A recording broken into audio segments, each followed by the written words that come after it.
যেই লোকটা ধোঁকা দিয়েছিল প্রতারণা করে গোটা জাতির সঙ্গে, বলল রোজার মাসে খেজুরের পরিবর্তে নাকি বড়ই দিয়ে ইফতার করতে হয়। উনি আবার বেগুনির পরিবর্তে রমজান মাস আসলে পরে মিষ্টি কুমড়া দিয়ে কি যেন বানাইতে বল, বেগুনি বানাইতে বলে। উনি পেঁয়াজ ছাড়া তরকারি রান্না করে খান। জাতি দেখেছে, যেদিন সে পালিয়ে গেছে সেদিনও কমপক্ষে 100 প্রকারের তরকারি রান্না করা ছিল। কোটি কোটি টাকা তার ঘরে ছিল। একটু বক্তব্য রেকর্ড করার সুযোগ পাইল না। কেন পায় না জানেন? তুমি সারা জীবন কোরআনের মাহফিল স্তব্ধ করে দিয়েছ, কোরআনের কণ্ঠগুলোকে জেলখানায় বন্দী করেছ, মসজিদের মেম্বার থেকে ইমাম সাহেবের খতিবের মাইক কেড়ে নিয়েছ, কথা বলতে দাও নাই। আমি আল্লাহ তোমাকে দেখাতে চাই, তোমার পালাবার মুহূর্তে তোমার কথা বলার সুযোগ দেওয়া হবে না। তুমি ওলামায়ে কেরামদেরকে জেলখানায় খাবারে কষ্ট দিয়েছ, তোমাকে রান্না করা খাবার খেতে দেওয়া হবে না। ইজ্জতের মালিক কে? ক্ষমতার মালিক কে? সূরা আলে ইমরানের 26 নম্বর আয়াত পড়বেন, পরিষ্কার বলা আছে, কুলিল্লাহুম্মা মালিকাল মুলক। হে নবী, আপনি মুসলিমদেরকে জানিয়ে দিন, বিশ্ব মুসলিমদেরকে জানিয়ে দিন, কুলিল্লাহুম্মা মালিকাল মুলক, আল্লাহ সমস্ত ক্ষমতার মালিক। সমস্ত ক্ষমতার মালিক কে? তুতিল মুলকা মান তাশাউ, তুমি যাকে ইচ্ছে করো ক্ষমতা দাও। ক্ষমতা দেওয়ার মালিক কে? ওয়া তানজিউল মুলকা মিম্মান তাশাউ, তুমি যার থেকে ইচ্ছা ক্ষমতা ছিনিয়ে নাও। ক্ষমতা ছিনিয়ে নেওয়ার মালিক কে? ক্ষমতা ছিনিয়ে নেওয়ার মালিক কে? ওয়া তুইজ্জু মান তাশাউ, ইজ্জত দেওয়ার মালিক কে? শেখ হাসিনা আমাদেরকে জেলখানায় নিয়ে হাতে হ্যান্ডকাপ পরিয়েছে, মাথায় হেলমেট পরিয়েছে, গায়ে বুলেট প্রুফ জ্যাকেট পরিয়ে দিয়েছে, পায়ে বেরি লাগিয়ে দিয়েছে। দেখেন না আমাদের ছবিগুলো দেখেছেন? কিন্তু জেনে রাখবেন, শেখ হাসিনা আমাদেরকে যত অপমান করতে চেয়েছে, জনগণ যখনই সুযোগ পেয়েছে হাত মিলাবার চেষ্টা করেছে, পারলে পকেটে 500 টাকা ঢুকিয়ে দিয়েছে, হুজুর প্লিজ খেয়ে নিয়ে।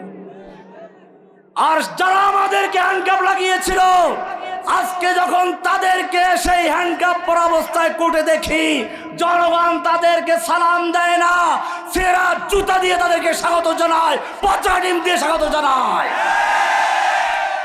অতুইজ্জু মান তাশাউ, ইজ্জত দেওয়ার মালিক কে? অতুজিল্লু মান তাশাউ, অপমান করার মালিক কে? সব ক্ষমতার মালিক কার হাতে? মনে রাখতে হবে। আমি জিজ্ঞেস করতে চাই, আল্লাহর নবীকে লক্ষ্য করে যখন ওই কাফের তরবারি দিয়ে আঘাত করেছিল, আল্লাহ দেখতে পেয়েছিলেন কিনা? আল্লাহর ফিরাবার ক্ষমতা ছিল কিনা? ফিরিয়েছিলেন। কেন ফিরান নাই? আল্লাহর নবীর সঙ্গে কি ওই মুহূর্তে আল্লাহর সম্পর্ক ছিন্ন হয়ে গেছিল? সে উত্তরটা আল্লাহ কোরআন দিয়েছেন, মা ওয়াদ্দাআকা রাব্বুকা ওয়া মা ক্বালা। হে নবী, আপনাকে আপনার রব ছেড়েও দেন নাই, আপনার প্রতি অসন্তুষ্ট হন নাই। বলে, তুমি যদি আমার প্রতি অসন্তুষ্ট না হয়ে থাকো, আমাকে তায়েফে মারলো তাও তুমি ফিরাইলা না, আমাকে উহুদের ময়দানে মারলো তুমি ফিরাইলা না, তোমার সঙ্গে আমার কিসের বন্ধুত্ব?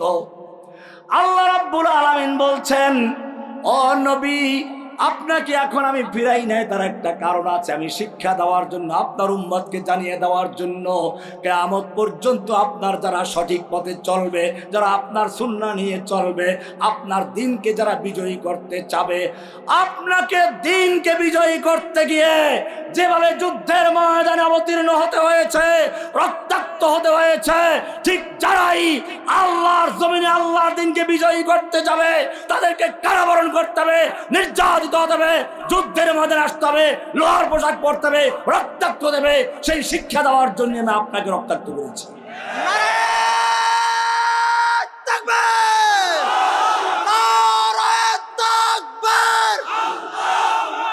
আল্লাহর আইন চাই, শাসন চাই, বিপ্লব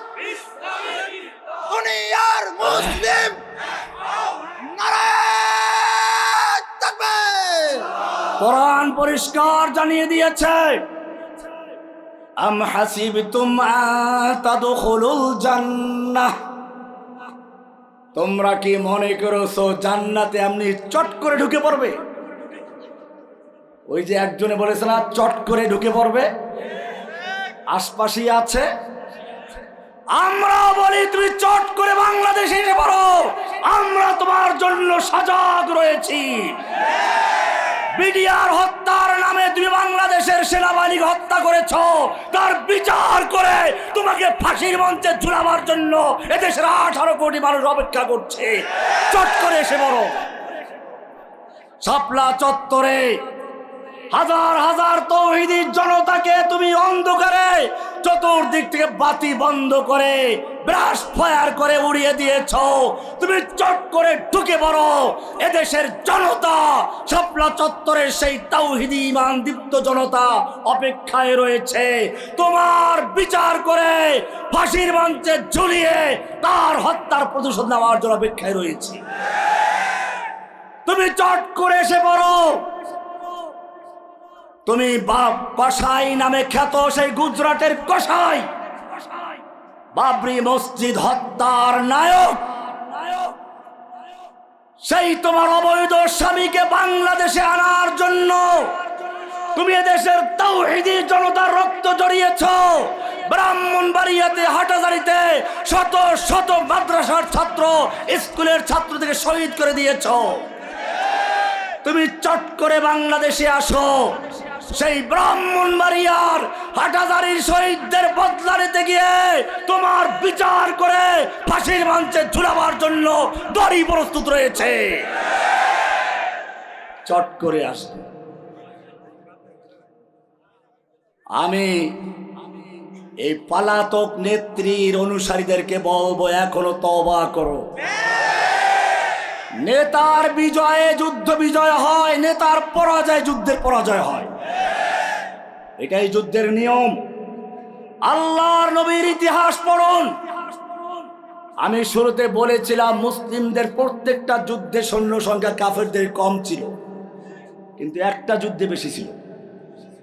ওয়ায়াউমা হুনাইনিন ইয আজাবাতকুম কাসরাতুকুম, হুনাইনের যুদ্ধে মুসলিমদের সৈন্য সংখ্যা বেশি ছিল।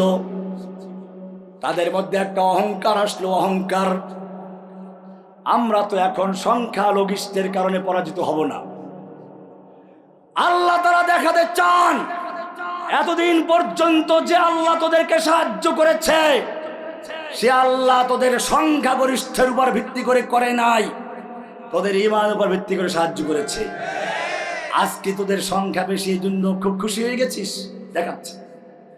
যেই না যুদ্ধের ময়দানে নামলো, হাওয়াযিন গোত্রের পক্ষ থেকে এমন তীর বর্ষা নিক্ষেপ করা শুরু হলো, যুদ্ধের ময়দান থেকে মুসলিমরা এলোমেলো হয়ে সব পালিয়ে গেল। আল্লাহর নবী একা যুদ্ধের ময়দানে দাঁড়িয়ে রইলেন, একা দাঁড়িয়ে আছেন।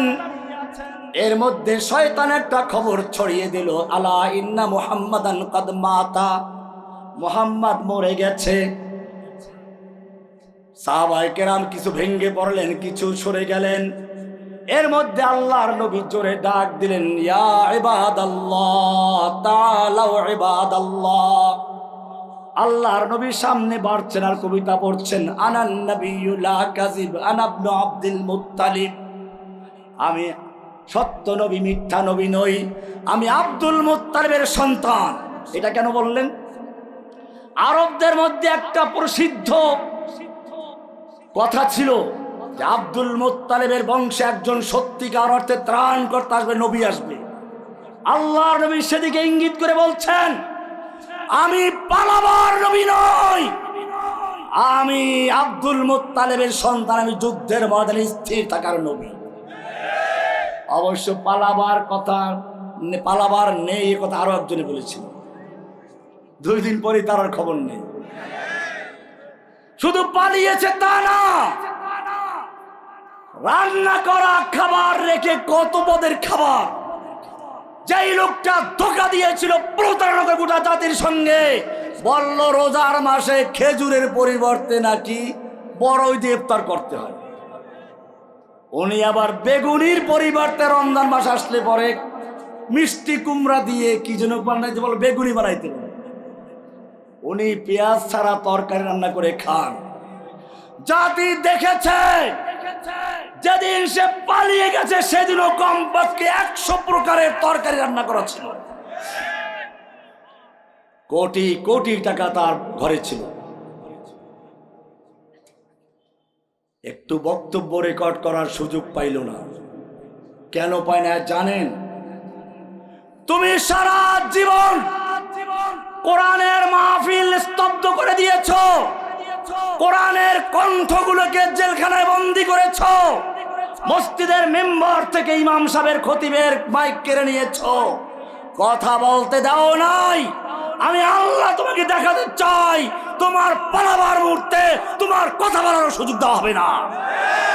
তুমি ওলামায়ে কেরামদেরকে জেলখানায় খাবারে কষ্ট দিয়েছ, তোমাকে রান্না করা খাবার খেতে দেওয়া হবে না। ইজ্জতের মালিক কে? ক্ষমতার মালিক কে? সূরা আলে ইমরানের 26 নম্বর আয়াত পড়বেন, পরিষ্কার বলা আছে, কুলিল্লাহুম্মা মালিকাল মুলক। হে নবী, আপনি মুসলিমদেরকে জানিয়ে দিন, বিশ্ব মুসলিমদেরকে জানিয়ে দিন, কুলিল্লাহুম্মা মালিকাল মুলক, আল্লাহ সমস্ত ক্ষমতার মালিক। সমস্ত ক্ষমতার মালিক কে? তুতিল মুলকা মান তাশাউ, তুমি যাকে ইচ্ছে করো ক্ষমতা দাও। ক্ষমতা দেওয়ার মালিক কে? ওয়া তানজিউল মুলকা মিম্মান তাশাউ, তুমি যার থেকে ইচ্ছা ক্ষমতা ছিনিয়ে নাও। ক্ষমতা ছিনিয়ে নেওয়ার মালিক কে? ক্ষমতা ছিনিয়ে নেওয়ার মালিক কে? ওয়া তুইজ্জু মান তাশাউ, ইজ্জত দেওয়ার মালিক কে? শেখ হাসিনা আমাদেরকে জেলখানায় নিয়ে হাতে হ্যান্ডকাপ পরিয়েছে, মাথায় হেলমেট পরিয়েছে, গায়ে বুলেট প্রুফ জ্যাকেট পরিয়ে দিয়েছে, পায়ে বেরি লাগিয়ে দিয়েছে। দেখেন না আমাদের ছবিগুলো দেখেছেন? কিন্তু জেনে রাখবেন, শেখ হাসিনা আমাদেরকে যত অপমান করতে চেয়েছে, জনগণ যখনই সুযোগ পেয়েছে হাত মিলাবার চেষ্টা করেছে, পারলে পকেটে 500 টাকা ঢুকিয়ে দিয়েছে, হুজুর প্লিজ খেয়ে নিয়ে। আর যারা আমাদেরকে হ্যান্ডকাপ লাগিয়েছিল, আজকে যখন তাদেরকে সেই হ্যান্ডকাপ পরা অবস্থায় কোর্টে দেখি, জনগণ তাদেরকে সালাম দেয় না, ফেরা জুতা দিয়ে তাদেরকে স্বাগত জানায়, পচা ডিম দিয়ে স্বাগত জানায়। অতুইজ্জু মান তাশাউ, ইজ্জত দেওয়ার মালিক কে? অতুজিল্লু মান তাশাউ, অপমান করার মালিক কে? সব ক্ষমতার মালিক কার হাতে? মনে রাখতে হবে। আল্লাহর নবী সেই হুনাইনের যুদ্ধে একা দাঁড়িয়ে আছেন। এরপরে সাহাবায়ে কেরামদের ডাক দিলেন, আবার যুদ্ধ শুরু হলো। আলহামদুলিল্লাহ, এরপরে আল্লাহ তাআলা সে যুদ্ধেও মুসলিমদের বিজয় দান করেছে। নেতা দাঁড়িয়ে আছে যুদ্ধের ময়দানে, পরাজয় হয় নাই। নেতা পালিয়ে গেছে, যুদ্ধে পরাজয় হয়ে গেছে। এখন আর ওই চট করে আসার গল্প না শুনে তওবা করো, নিজেদের ভুল সংশোধন করো। আমি স্পষ্ট বলি, জেলখানায় আমি দেখেছি আবরার ফাহাদ নামক কি সুন্দর একটা ছেলে, তাকে রাতভর নির্যাতন করে ধুকে ধুকে হত্যা করা হয়েছে। আমাকে জেলখানায় কারাগারে নির্জন বাসে রাখা হতো। একটা ব্লক আমার জন্য সবসময় ফাঁকা রাখা হতো, কোনো লোক যেতে পারতো না, তালা মারা থাকতো। আশপাশেও দেওয়া হতো আওয়ামী লীগের বিশ্বস্ত লোকদেরকে, কেসিনো মামলার আসামি, ছাত্রলীগের আসামি। সেই সুবাদে বুয়েটের ওই ছাত্রদেরকে আমার বিল্ডিংয়ে দেওয়া হলো। আমি 4 তলায়, ওরা হলো 2 তলায়। ওরা যেহেতু ছাত্রলীগের নেতা, কাজেই সব জায়গায় যেতে পারে, আমার কাছেও গেল। আমি তাদেরকে বুঝালাম। আলহামদুলিল্লাহ, তারা নুরানি কায়দা থেকে পড়া শুরু করলো, কোরআন পড়া শুরু করলো। 1 জন 2 জন নয়, প্রায় 5 জন সম্পূর্ণ কোরআনের হাফেজ হয়ে গেছে। বাকিরা পুরো হাফজ করতে না পারলেও সবাই কোরআন শিখেছে। আমি ওদেরকে বললাম, দেখো, তোমাদের দোষ নয়, এই নেত্রী এই দেশে এসেছিল তার বাবার হত্যার প্রতিশোধ নেওয়ার জন্য। সেজন্য দেশের মুসলিমদের সন্তানদেরকে খুনি বানিয়েছে, ধর্ষক বানিয়েছে, চোর ডাকাত বানিয়েছে, ছিনতাইকার বানিয়েছে। এখন তোমরা সত্যিকার বুঝেছো, তওবা করো, আল্লাহর দরবার খোলা আছে। বাজ আ হারাচে আসতে বাজা গর কাফের গব্রো বরপুত পুরস্তি বাজা, ফিরে আসো ফিরে আসো। আল্লাহ ক্ষমা করার জন্য প্রস্তুত, ঠিক কিনা? তবে ক্ষমা করব কাদেরকে? যেই সকল পুলিশ বাহিনী অথবা ছাত্রলীগ নামক সন্ত্রাসীরা আমাদের ছোট ছোট ভাইদের বুকে গুলি চালিয়েছে, নির্মমভাবে হত্যা করেছে, তাদের জন্য কখনো ক্ষমা হতে পারে না। বাংলার জনগণ তাদের বিচার না করা পর্যন্ত তাদের রাজনীতি করতে দিতে পারে না। আমি ছাত্র জনতাকে বলবো, তাওহীদি জনতাকে বলবো, যারা তোমরা সংগ্রাম করেছ, বিজয় ছিনিয়ে এনেছ, সেই স্বৈরাচারকে পালাতে বাধ্য করেছ, তোমাদের কাজ এখনো শেষ হয় নাই। আব্রাহাকে ধ্বংস করেছিল যেই আবাবিল পাখি, মক্কায় গিয়ে দেখো খানার উপরে, খানায় কাবার উপরে অন্য কোনো পাখি উঠতে পারে না, ওই পাখিরাই উড়ে। তারা এখনো জানান দিচ্ছে আমরা আব্রাহাকে ধ্বংস করেছি, এখনো আমরা সজাগ আছি। যদি আবার কোন আব্রাহাকে ভাঙতে আসে, আমরা তাকে ধ্বংস করার জন্য রাত দিন পাহারা দিচ্ছি। বাংলাদেশের তাওহীদি জনতাকে বলবো, ছাত্র জনতাকে বলবো, আমি জেলখানায় বসে যখন দেখেছিলাম চতুর্দিক থেকে, স্কুল থেকে, কলেজ থেকে, মাদ্রাসার থেকে যাকে যাকে ছাত্রদের মিছিল বের হচ্ছে, কে বলে আমি কে রাজাকার, তুমি কে রাজাকার, তখন চিন্তা করলাম যেই শাহবাগে এদেশের আলেম ওলামাদের নাম নিয়ে নিয়ে বলা হয়েছে তুই রাজাকার, তুই রাজাকার, আজকে সেই ছাত্রদের মুখ থেকে বের হচ্ছে আমি কে রাজাকার, তুমি কে রাজাকার, কে বলেছে স্বৈরাচার স্বৈরাচার। এরপরে যখন শুনলাম তাদের স্লোগানের ভাষা, বুকের ভিতর অনেক ঝড়, স্বৈরাচার গুলিকর, তখনই বুঝেছিলাম এই জনস্রোতকে ঠেকাবার শক্তি হাসিনা দুর্গাসের বাপেরও নাই, দিল্লিরও ক্ষমতা নেই এই জনস্রোতকে ঠেকাবার। আবু সাইদ বুক পেতে দিল, একটা শহীদ, একটা বুলেট গোটা চিত্রকে পাল্টে দিল। যুগে যুগে এটাই হয়েছে, যখন ময়দানে তোমরা অবতীর্ণ হবে, যদি আল্লাহর রাস্তায় জীবন দিতে পারো, ইনশাআল্লাহ তোমাদের ঐক্যবদ্ধ আন্দোলনকে দুনিয়ার কোন শক্তি মোকাবেলা করতে পারবে না। ভারতের হাতে যত অস্ত্র থাকুক না কেন, পারমাণবিক বোমা থাকুক না কেন, সব নিষ্ক্রিয় করে দিয়ে আল্লাহ তোমাদের বিজয় দিতে পারেন। মনে রাখতে হবে, ইব্রাহিম আলাইহিস সালাম একা দাঁড়িয়ে আছেন, আর গোটা নমরুদের তাগুতি শক্তি মূর্তি পূজকরা দাঁড়িয়ে আছে। ইব্রাহিম আলাইহিস সালামকে আগুন নিক্ষেপ করা হচ্ছে, ফেরেশতারা পর্যন্ত আল্লাহর কাছে ফরিয়াদ করে বলছে রব্বুল আলামিন তোমার ইব্রাহিমকে রক্ষা করো।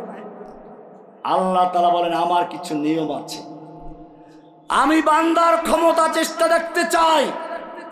ঘরে বসে বসে দোয়া করলে চলবে না, বসে থাকলে হবে না। ইব্রাহিম আলাইহিস সালাম কি করে দেখি শেষ পর্যন্ত টিকে থাকে না আপোষ করে। অনেকেই মার খেয়েছে গল্প করে, কিন্তু শেষ পর্যন্ত টিকে থাকে নাই। আমি তোমাদের বলবো, যারা শেষ পর্যন্ত টিকে থাকে নাই, দালালি করেছে, তাদেরকেও বিশ্বাস করতে যাওয়া হবে না, তাদেরকেও সতর্কতার সাথে দেখতে হবে। তারা যতই গল্প করুক, তারা শেষ পর্যন্ত টিকে নাই। আর যারা শেষ পর্যন্ত টিকে না থাকে, তারা আল্লাহর দরবারে বাতিল বলে গণ্য হয়ে যায়। ইব্রাহিম আলাইহিস সালাতু ওয়াস সালামকে নিক্ষেপ করা হচ্ছে আগুনে, ফেরেশতারা পর্যন্ত ফরিয়াদ করে বলছে রব্বুল আলামিন তোমার ইব্রাহিমকে তো আগুনে নিক্ষেপ করা হচ্ছে। আল্লাহ বলেন আমার নিয়ম হলো বান্দার ক্ষমতা যেইখানে শেষ হয়ে যায়, ওখান থেকে আমি আল্লাহর সাহায্য শুরু হয়ে যায়।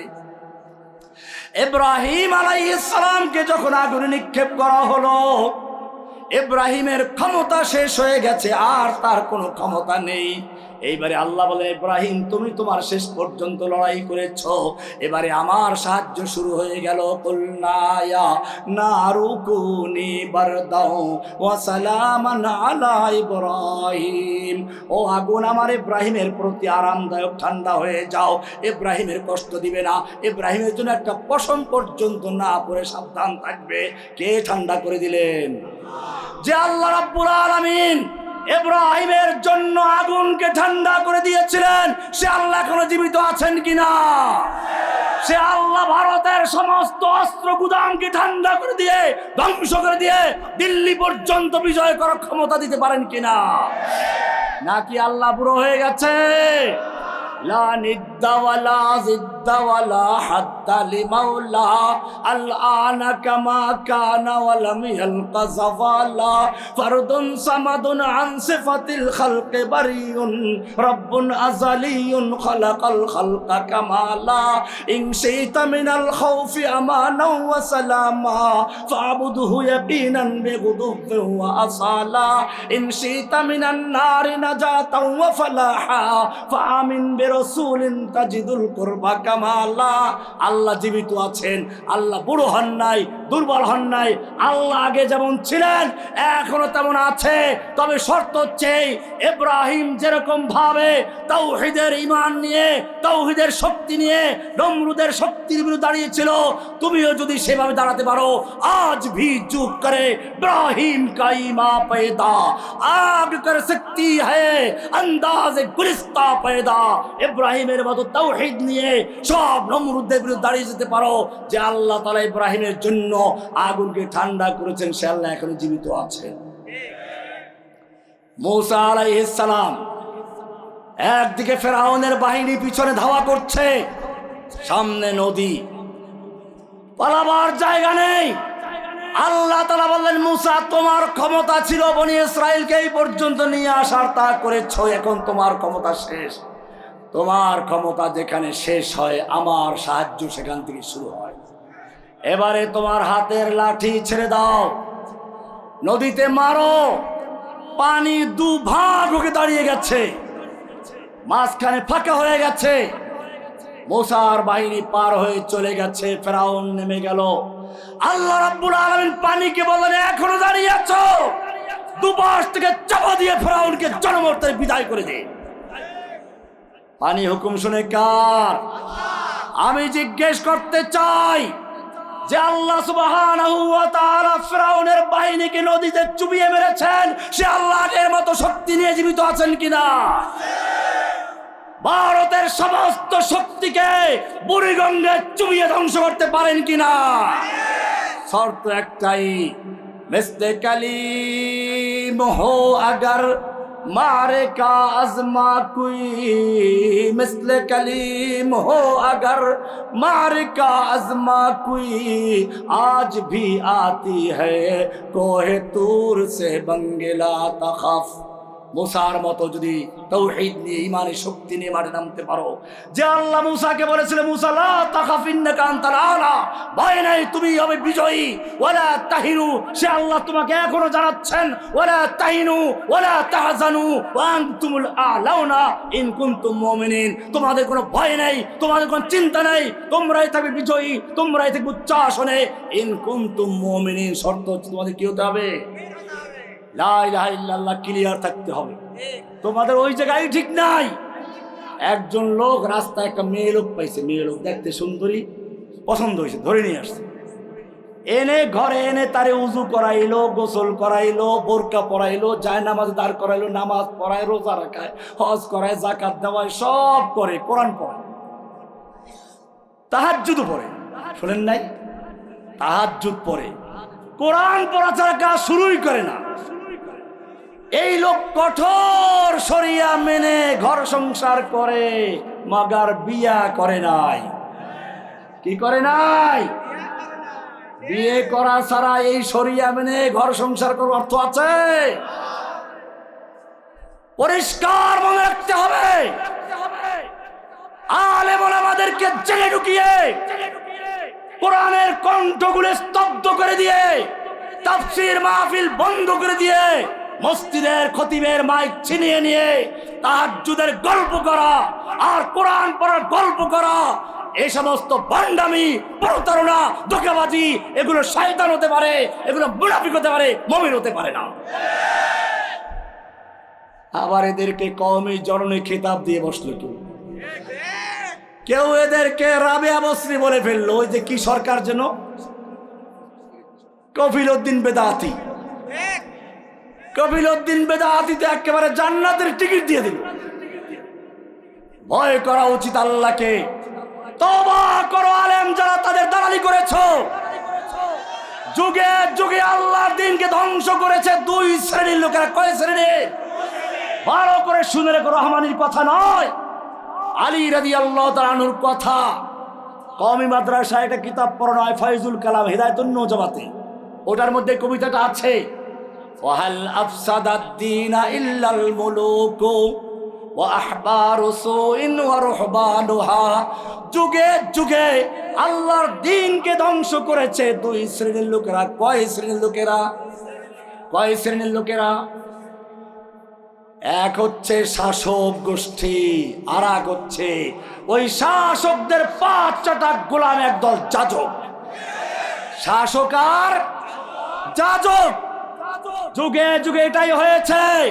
এইবার যখন ইংরেজ দখল করেছিল, ইংরেজরা দেশের দালালদের কাছে, যাজকদের কাছে আর ওই হিন্দু পণ্ডিতদের কাছে রিপোর্ট চেয়েছিল, আমরা ভারতবর্ষ দখল করেছি, বলো আমাদের হুকুমত কিভাবে স্থায়ী হতে পারে। ইংরেজরা তখন এদের রিপোর্ট দিয়েছিল, এই ভারতবর্ষে তোমাদের শত্রু, একমাত্র শত্রু হচ্ছে মুসলিম জাতি। মুসলিম জাতি যতদিন পর্যন্ত শক্তিশালী থাকবে ততক্ষণ পর্যন্ত ভারতে তোমাদের ক্ষমতা স্থায়ী হতে পারে না। এরপরে আপনারা জানেন ভারতবর্ষে ইংরেজরা ওলামায়ে কেরামদের হত্যা করার চক্রান্ত করেছিল। ওলামায়ে কেরামদেরকে দিল্লির চাঁদনি চক থেকে খবর পর্যন্ত ট্রাঙ্ক রোডের, সেই বিশ্ব রোডের দুই পাশে বিশাল বিশাল গাছ।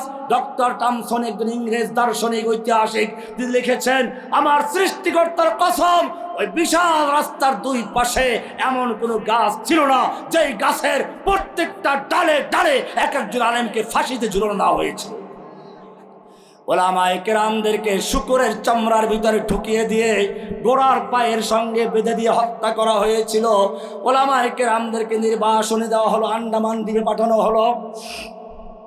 মাদ্রাসাগুলোকে জ্বলিয়ে পুড়িয়ে দেওয়া হলো, মসজিদগুলোকে ঘোড়ার আস্তাবল বানানো হলো, কোরআন শরীফকে পুড়িয়ে দেওয়া হলো, লক্ষ লক্ষ কোরআনে কারিম একাত্র করে আগুনে পুড়িয়ে দেওয়া হলো।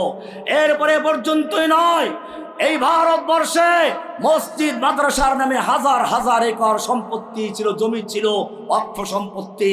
সব অক্ষ সম্পত্তি বাতিল করে দিয়ে হিন্দু দাদাদেরকে জমিদারি দিয়ে দেওয়া হয়। আজকে যে দেখেন হিন্দুদের নামে অনেক স্কুল কলেজ, এগুলো ওদের বাপদাদার জায়গা নয়। মুসলিমদের মসজিদ মাদ্রাসার অক্ষ সম্পত্তির বাজেয়াপ্ত করে হিন্দুদেরকে জমিদারি দিয়েছিল, সেখান থেকে এই কাজগুলো করেছে। এরপরেও যখন ইংরেজরা দেখলো ওদের বিরুদ্ধে আন্দোলন দাবানলের মতো আরো ছড়িয়ে পড়ছে, তখন তারা আবার পরামর্শে বসলো। দালালদেরকে জিজ্ঞেস করলো, তোমাদের পরামর্শ অনুযায়ী আরে বলে আমাদের হত্যা করেছি, জেলে ঢুকিয়েছি, ফাঁসি দিয়েছি, মাদ্রাসা বন্ধ করেছি, মসজিদ বন্ধ করেছি, ইংরেজ বিরোধী আন্দোলন কেন এখনো দাবানলের মতো চলে উঠছে? ইংরেজরা বলল, তোমরা যেই কোরআন পুড়িয়েছো ওটা কাগজের কোরআন, তোমরা যে মাদ্রাসা পুড়িয়েছো, ইট আর কাঠের মাদ্রাসা পুড়িয়েছো, মসজিদ বন্ধ করেছো, ইট আর কাঠের মসজিদ বন্ধ করেছো। কিন্তু জেনে রাখো, ওই যে মক্তবে ছোট ছোট বাচ্চারা আছে হাফিজি মাদ্রাসায় পড়ছে, ওদের প্রত্যেকের বুকের ভিতরে 30 পারা কোরআন সম্পূর্ণ অক্ষত রয়েছে। এইবারে তারা চিন্তা করলো, তাহলে আর আলেম মেরে লাভ নেই। এইবারে তারা দালাল তৈরি করতে লাগলো। এবারে মুসলিমদের হত্যা না করে ইসলামকে হত্যা করার চক্রান্ত করলো। শেখ হাসিনা তাই করেছিল, ভালো করে বুঝুন। ওই যে শিক্ষা সিলেবাসের ভিতরে বানর তত্ত্ব ঢুকিয়েছে, কেন জানেন? ইংরেজরা এই কাজটাই করেছিল। ইংরেজরা তখন একজন নবী বা দাবিদার লোককে তৈরি করলো, গোলাম আহমদ কাদিয়ানী। এই গোলাম আহমদ কাদেরী সর্বপ্রথম যে বিষয়ে কিতাব লেখে তা হচ্ছে মুসলিমদের জিহাদের বিরুদ্ধে কিতাব লেখে।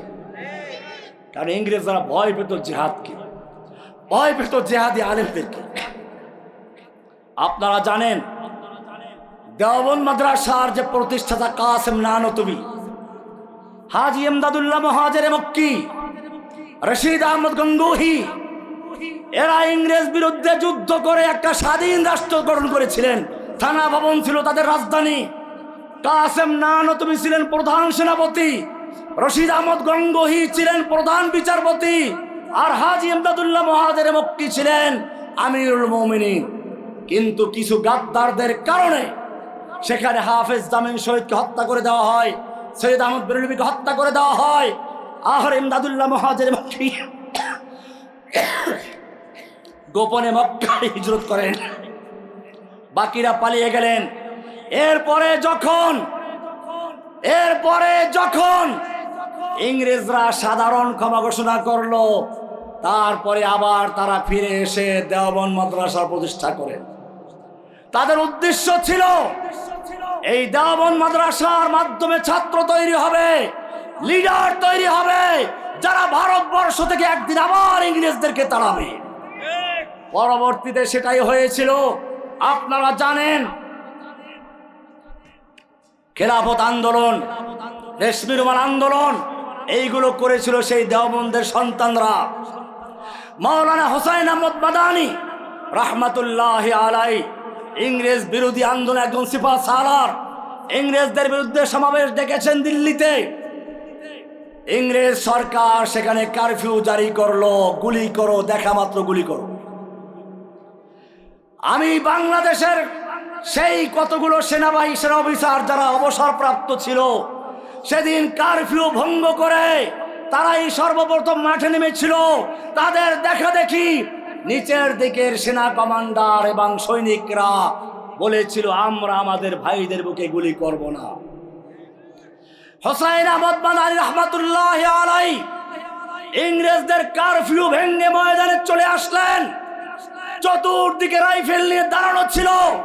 তিনি বক্তব্য শুরু করলেন এভাবে, আমি শুনেছি এই সাদা কুকুরের দল ঘোষণা করেছে মাদানীকে দেখা মাত্র গুলি করা হবে।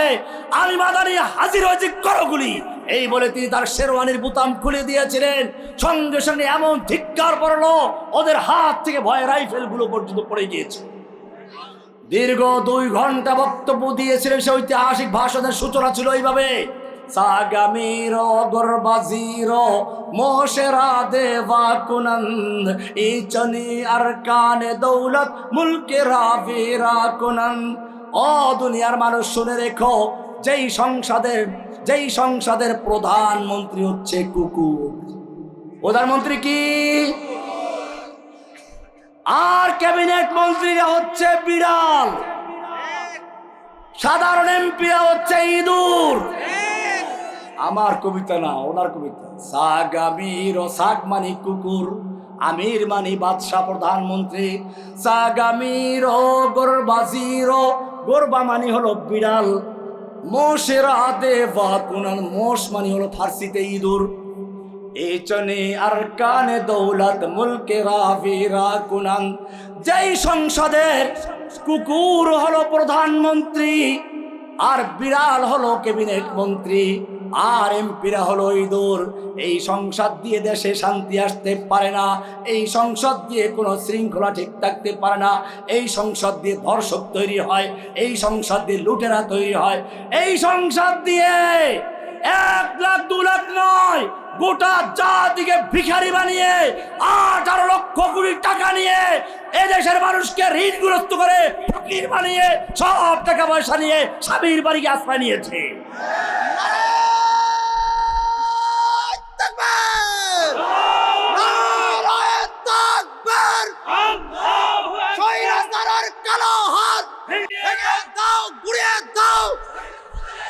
ভারতের দালালেরা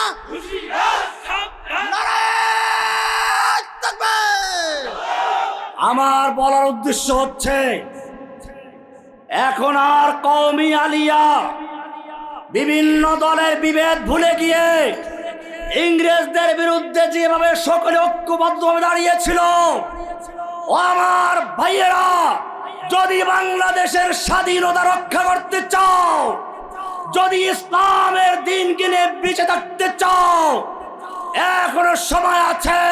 সমস্ত বিভেদ এবং দলাদলি ভুলে গিয়ে ঐক্যবদ্ধ ভাবে 90 ইংরেজ বিরুদ্ধে যুদ্ধের জন্য প্রস্তুত হও, নতুবা তোমাদেরকে দিল্লির থেকে ওই যে চট করে ঢুকে পড়বে নাস্তিক মোরতাদরা, তোমাদেরকে কুকুরের মতো টেনে টেনে খাওয়ার জন্য প্রস্তুত হয়ে যাচ্ছে। আজকে ইসকনের এত বড় সাহস কোত্থেকে এলো? মনে রাখতে হবে, আল্লাহর পথে জীবন যদি দিতে ভুলে যাও, আমি শুরুতে বলেছি আল্লাহর নবী বলেছেন তোমাদের ধ্বংস অনিবার্য। আমি একটা গল্প করে শেষ করব। ফজাইল ইবনে আয়াজ নামে একজন জগৎ বিখ্যাত পীর ও বুজুর্গ ছিল, আর ওই সময় একজন বড় আলেম ছিলেন মুহাদ্দিস মুফতি আব্দুল্লাহ বিন মুবারক রহমাতুল্লাহি আলাইহি। ফজাইল ইবনে আয়াজ মক্কায় থাকেন, জমজমের পানি পান করেন, এরকম ভাবে বাইতুল্লাহ তওয়াফ করেন, হাজরে আসওয়াদ চুমু খান, মাকামে ইব্রাহিমের পিছনে নামাজ পড়েন। সবচেয়ে বড় কথা, আল্লাহর নবী যেই জমিনে ছোটবেলায় বড় হয়েছেন, হাঁটাহাঁটি করেছেন, সেই জমিনে থাকছে।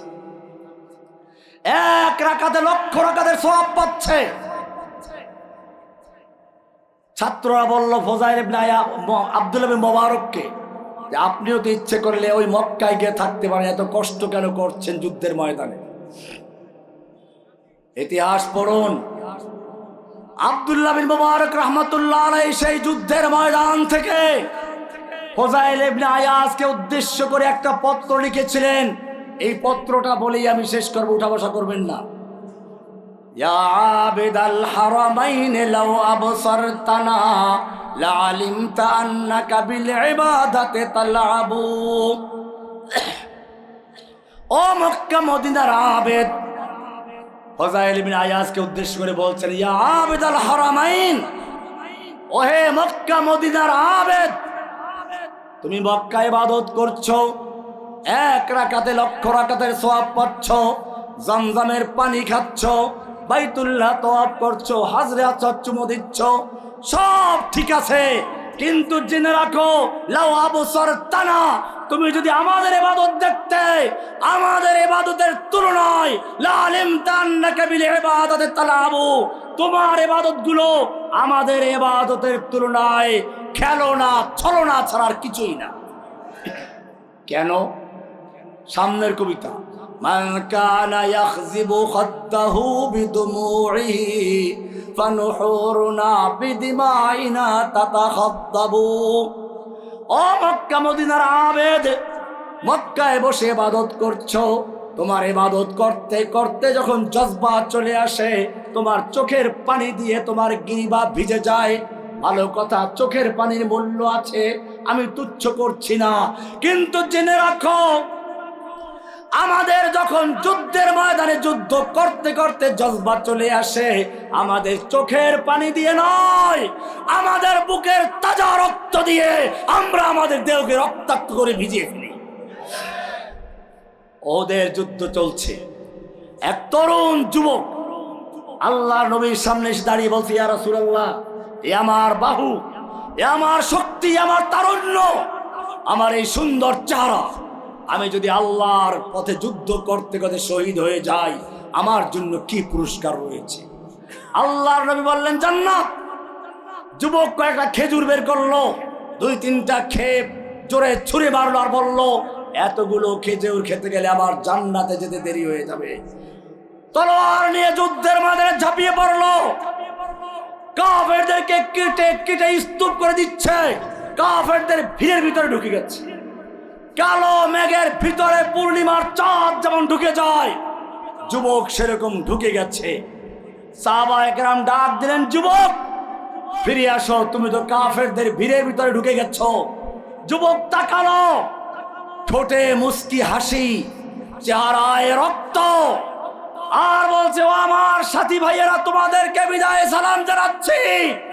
আমিও ওদের প্রান্ত থেকে আমার নাকের ভিতরে জান্নাতের সুগন্ধ পাচ্ছি। মান কানা ইয়াখযিবু খাদ্দাহু বিদুমুহি। তোমাদের যখন ইবাদত করতে করতে জজবাত চলে আসে, চোখের পানি দিয়ে তুমি গাল ভিজিয়ে ফেলো। আর আমাদের অবস্থা হলো, আমাদের যখন যুদ্ধের ময়দানে জজবাত চলে আসে, আমাদের বুকের তাজা রক্ত দিয়ে আমাদের দেহটাকে ভিজিয়ে ফেলি। রিহুল আবির লাকুম ওয়া নাহনু আবিরুনা রাহজুস সানাবিকি ওয়াল গুবারুল আতিয়াবু। তুমি যখন ইবাদত করতে বসো, তুমি পাতলা ফিনফিনে সাদা কাপড় পরে আতর গোলাপ মাখিয়ে তারপরে বসো। ভালো কথা, আতর আমার নবী লাগিয়েছেন, আমি তুচ্ছ করছি না, কিন্তু জেনে রাখো তুমি যত বড় সুগন্ধি লাগাও না কেন, জান্নাতের গ্যারান্টি নেই। আর আমাদের আতর গোলাপ কি জানো? আমাদের আতর গোলাপ হচ্ছে রাহজুস সানাবিকি ওয়াল গুবারুল আতিয়াবু।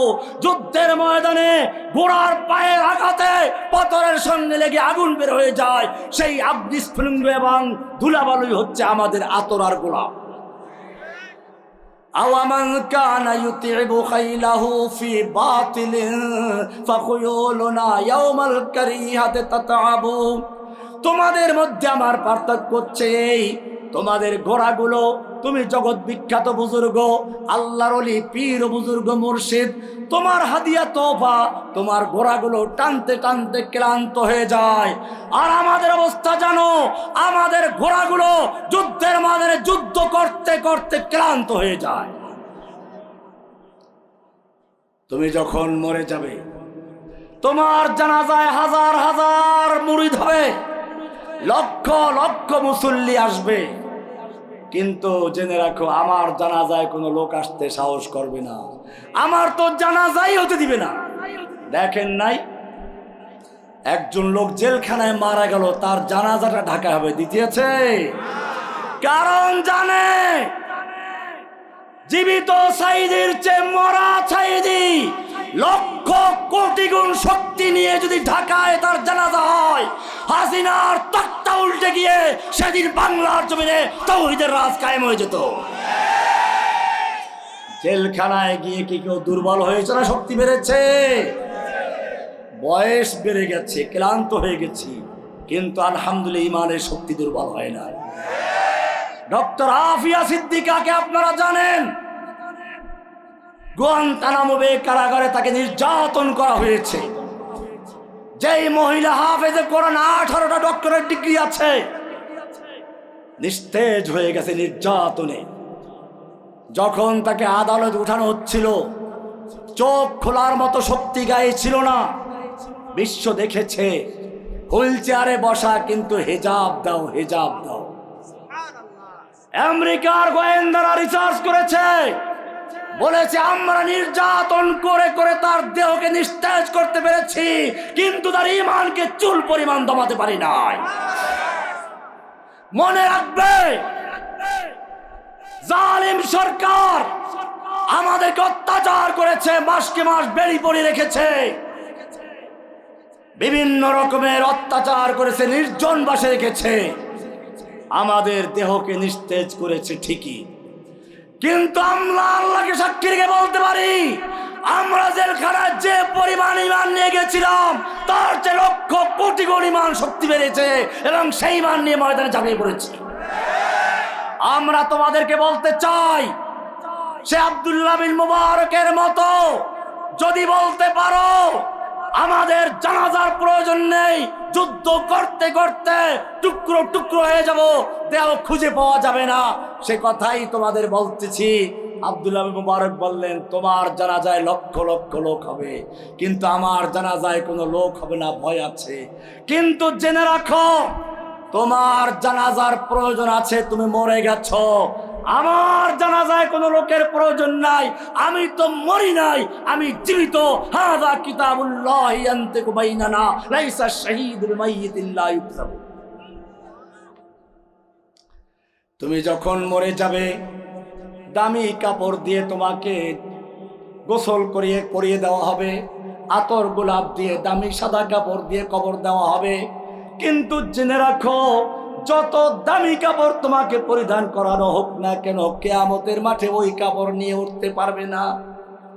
কিন্তু আমি যদি যুদ্ধের ময়দানে শহীদ হয়ে যাই, আমাকে কোনো দামি কাপড় দেওয়া হবে না, যুদ্ধের ময়দানের কাপড় চোপড় সহ রক্ত সহ আমাকে দাফন করতে হবে। শহীদদের কাপড় গোসল আছে, নতুন কাপড় আছে। শহীদরা যে অবস্থায় মারা যায় সে অবস্থায় ওই অবস্থায় দাফন করতে হবে। কারণটা কি জানেন? তুমি যখন কবর থেকে উঠবে তখন তোমার ওই নতুন কাপড় চোপড় রেখে দেওয়া হবে, উলঙ্গ হয়ে কিয়ামতের মাঠে উঠবে।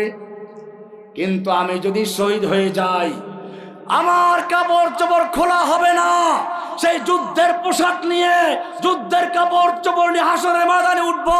আমার জখমগুলো তাজা হয়ে যাবে, রক্তগুলো ঝরতে থাকবে। আল্লাহর হাবিব বলেছেন, লাউনুহু লাউনুদ্দাম ওয়া রিহুহু রিহুল মিসকে, রংটা হবে রক্তের রং, ঘ্রাণটা হবে। আমার যুবক ভাইয়েরা, মনে রাখতে হবে, আজকে তোমাদেরকে চতুর্দিকে আহ্বান জানাচ্ছে। কোরআনের ভাষায় বলছি, সূরা নিসার ৭৫ নম্বর আয়াত, তোমাদেরকে আহ্বান জানাচ্ছি, ওয়ামা লাকুম লা তুকাতিলুনা ফি সাবিলিল্লাহ। ও যুবকেরা, তোমাদের কি হলো? তোমরা আল্লাহর রাস্তায় লড়াই করছো না, যুদ্ধ করছো না, সংগ্রাম করছো না। ওয়াল মুস্তাদাফিনা মিনার রিজালি ওয়ান নিসাই ওয়াল বিলদান, অথচ অসহায় নারী, পুরুষ আর শিশুরা ফরিয়াদ করছে, রব্বানা আখরিজনা মিন হাযিহিল ক্বরিয়াতিজ যালিমি আহলুহা। ও আমাদের রব, তুমি আমাদেরকে জালিমদের হাত থেকে বাঁচাও, জালিম ও দোষী জনপদ থেকে রক্ষা করো। ওয়াজআলনা মিন লাদুনকা ওয়ালিয়্যা, আমাদের জন্য তোমার পক্ষ থেকে নেতা পাঠাও, নেতা। ওয়াজআলনা মিন লাদুনকা নাসীরা, আমাদের জন্য তুমি তোমার পক্ষ থেকে সাহায্যকারী পাঠাও। এই ফরিয়াদ কাশ্মীর থেকে, এই ফরিয়াদ ফিলিস্তিন থেকে, এই ফরিয়াদ আরাকান থেকে, এই ফরিয়াদ উইঘুর থেকে, এই ফরিয়াদ বাংলাদেশের কারাগার থেকে এখনো বেশি আসছে। ও আমার যুবকেরা, আমি তোমাদের জিজ্ঞেস করতে চাই, আল্লাহর এই ফরিয়াদের ডাকে সাড়া দিয়ে ময়দানে ঝাঁপিয়ে পড়তে কে কে তৈরি আছো?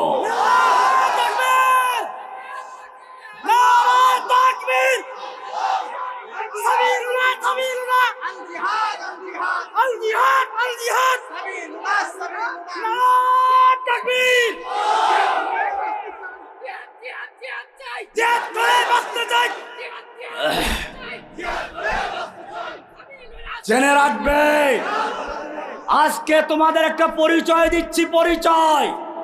এটাই তোমাদের আজকে শেষ কথা। আগে নিজেকে চিনো, তোমরা কারা। একটা দেশে সেনাবাহিনী থাকে, সেনাবাহিনী আর দেশের অন্য জনগণ কি সমান? যদি সমান হবে তাহলে দেশের এত সম্পদ ওদের পিছনে কেনে ব্যয় করে? সেনাবাহিনী আর দেশের শ্রমিক, দেশের কর্মচারী, কর্মকর্তা, সচিব, এমপি পর্যন্ত এক নয়। কারণ কি?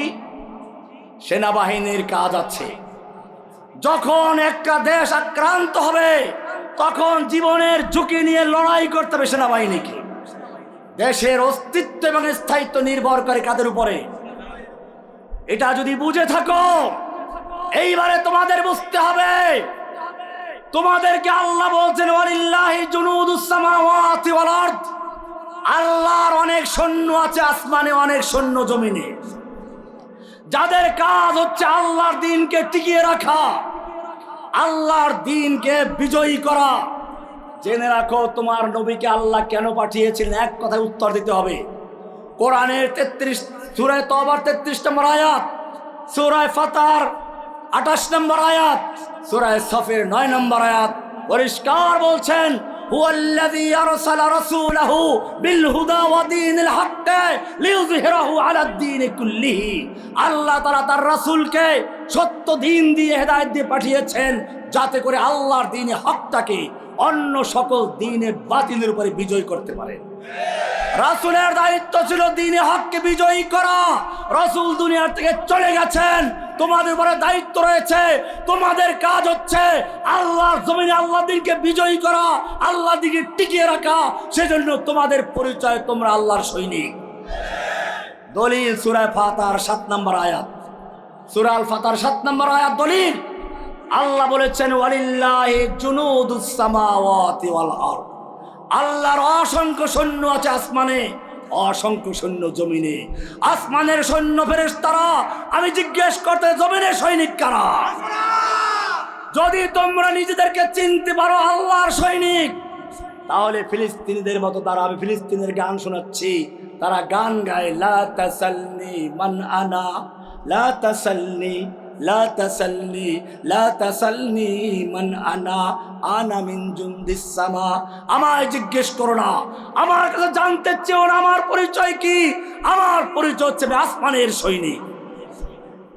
যদি নেতা নেত্রীর সৈনিক স্লোগান দিতে পারে, আমরা সবাই অমুকের সেনা, ভয় করি না বুলেট বোমা, আমি জিজ্ঞেস করতে চাই, তোমরা যদি সত্যিকার অর্থে আল্লাহর সৈনিক হয়ে থাকো, তাহলে যত মোকাবেলা আসবে প্রয়োজনে বুকের তাজা রক্ত ঢেলে দিয়ে ময়দানে ঝাঁপিয়ে পড়তে তৈরি আছো কিনা? তন্দিয়ে বাদে মুখালিফ से न घबराए औकाफ, ये तो चलती है तुझे ऊंचा उड़ाने के लिए। তুমি উচ্চ ঊর্ধ্বগগনের বাজ পাখি ঝড় তুফান দেখলে ভয় পায় না, বরং বাতাসের তালে তালে আর ঊর্ধ্ব চলতে থাকে। তু শাহিন হ্যায় পরওয়াজ হ্যায় কাম তেরা। এ মুসলিম যুবক, তুমি সেই বাজ পাখি, তোমার কাজ হচ্ছে ঊর্ধ্ব আকাশে উঠতে থাকা। তেরে সামনে আসমা और भी है, তোমার সামনে আরো আকাশ রয়েছে।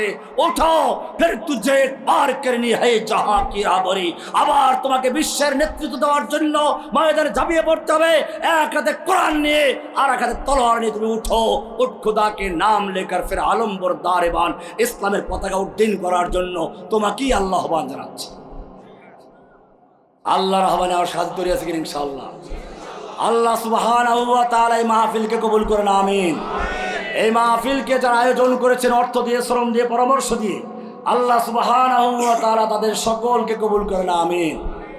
আল্লাহ সুবহানাহু ওয়া তাআলা আমাদের এই মাহফিলে যারা উপস্থিত হয়েছেন সকলকে নিরাপদে ঈমানি শক্তি নিয়ে আবার ঘরে ফেরার তৌফিক দান করুন, আমিন। এবং প্রয়োজনে আল্লাহর দ্বীনের জন্য জীবন দিতে তৌফিক দান করুন, আমিন।